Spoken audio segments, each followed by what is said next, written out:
هذه القصيدة مهداة إلى النقيب عادل صالح مطيري، كلمات الشاعر عبد العزيز عطيان المايقي، أداء نادر معتق المايقي.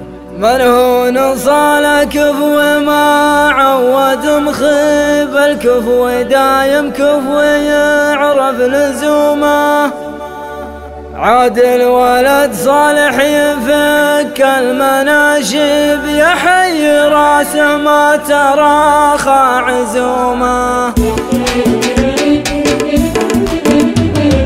وشلون ما اشكر يا شعر راعي الطيب، ابو معاذ اللي تنومس علومه، ابو معاذ اللي تنومس علومه. وشلون ما اشكر يا شعر راعي الطيب، ابو معاذ اللي تنومس علومه.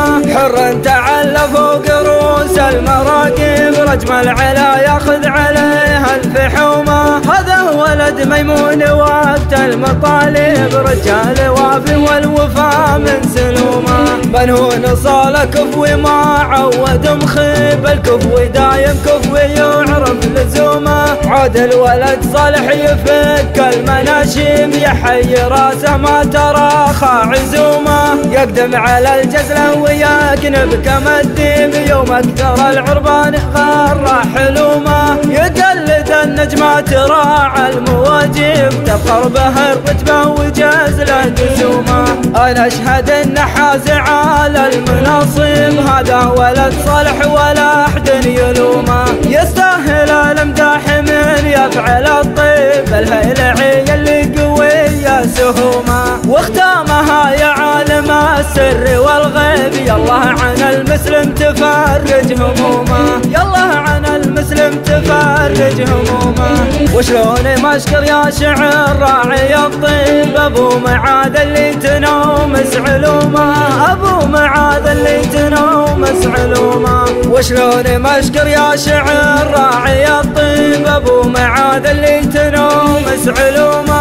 حر تعلى فوق رؤوس المراكب، رجم العلا ياخذ عليها الفحومه. هذا ولد ميمون وقت المطالب، رجال وافي والوفا من سلومه.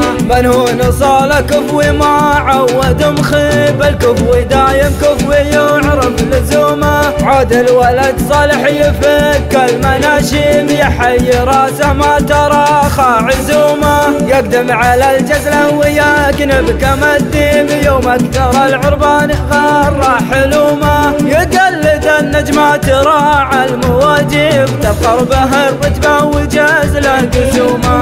انا اشهد ان حاز على المناصب، هذا ولد صالح ولا احد يلومه. يستاهل الامداح من يفعل الطيب، الهيلعي اللي قويه سهومه. واختامها يا عالم السر والغيب، يالله عن المسلم تفرج همومه، يالله عن المسلم تفرج همومه.